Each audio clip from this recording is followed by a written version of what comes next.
Muhtarlık müessesesi tarihi 1829 yılından 2. Mahmut döneminde İstanbul'da kurulmuş olup yaklaşık 193 yıldır bu kurum var.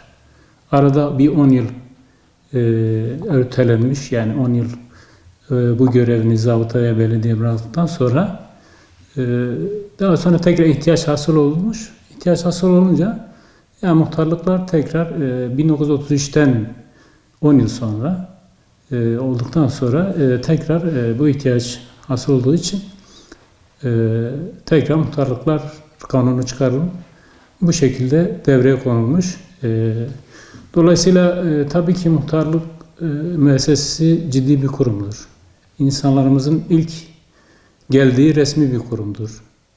İhtiyaçlarının olduğu, sorunlarını dile getirebileceği önemli bir kurumdur. Tabii bizler de bu sorunlarını, ihtiyaçlarını yanımıza aldıktan sonra ilgili valilikler olsun, belediye olsun, diğer kurum müdürlükleri olsun, bu müdürlüklere taşıyoruz.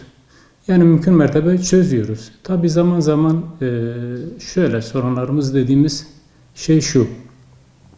Zaman zaman kurum müdürlerine ulaşmakta sıkıntı yaşıyoruz açıkçası. Vali ve belediyeye arada bir sıkıntı yaşıyoruz ulaşmakta ama ulaştığımız zaman da inanıyorum ki sorunlarımız çözülüyordur. Onun dışında biz muhtarlar olarak hiçbir siyasi partinin gündeminde değiliz. Kendi ismimizle muhtarlığa aday oluyoruz ve seçilebiliyoruz. Yani aldığımız oyları öyle zannediyorum ki hak ettiğimiz kişisel oylardır. Bu yüzden de olsa biz tabii halkımızın her zaman hizmetkarı olan kurumuz. Dolayısıyla bütün arkadaşlarımız bu anlamda, bu duyarlılıkta davranmış oluyor mahalle sakinlerimize.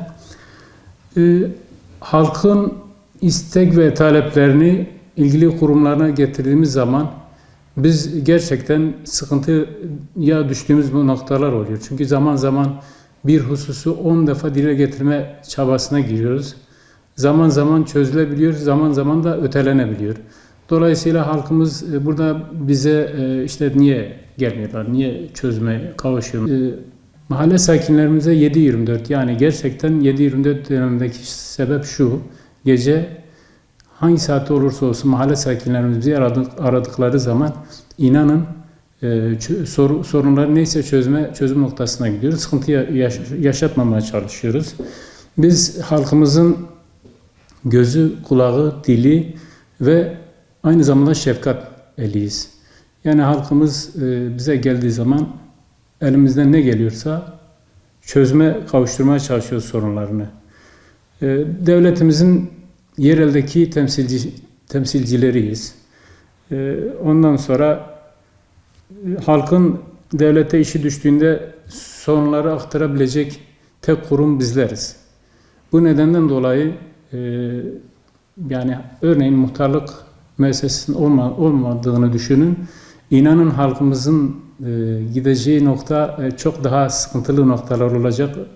Bir muhtarlığın olmadığını düşünürseniz yüzlerce sorun aynı anda valilik ve belediye gelecektir. Bu sorunun çözümü muhtarlık üzerinden geldiği zaman ilgililerin de bizi kale almalarını özellikle istihram ediyoruz. Bir ayağımız devlet, bir ayağımız da millettir. Bunu her zaman söyleriz ve köprü vazifesi gören bir kurumuz. Dolayısıyla devletimizden ve milletimizden her zaman bu konuda destek almak istiyoruz. Önceye nazaran özlük haklarımız şu an için daha iyidir. Örneğin önce SGK'larımızı kendimiz ödüyorduk. Şu anda devlet yaklaşık 3 yıldır bildiğim kadarıyla devlet ödüyor. Dolayısıyla ücretlerimiz eski oranla biraz daha iyileşme sağlandı. Tabii ki muhtarlarımızın deseniz ki sorunları bitiyor. Hayır, bitmiyor. Mutlaka sorunları vardır. Bu sorunların başında özellikle demin de belirttiğim gibi muhatap bulmak. Açık söylemek gerekirse muhatap bulduğumuz noktada sıkıntılarımız aza indirgenecek. Yalnız muhatap bulmakta zaman zaman zorlandığımız için biz buradan çağrı yapıyoruz. Muhataplarımız mutlaka bize bir şekilde dönüş yapsın. Çünkü biz şahsi işlerimiz için kurumlarda değiliz. Biz vatandaşlarımız için kurumlardayız. Vatandaşlarımız sorunlarına çare bulmak için oralardayız. Onlardan mutlak suretle muhatap olmalarını ve bize çözüm kapılarını açmalarını diliyoruz.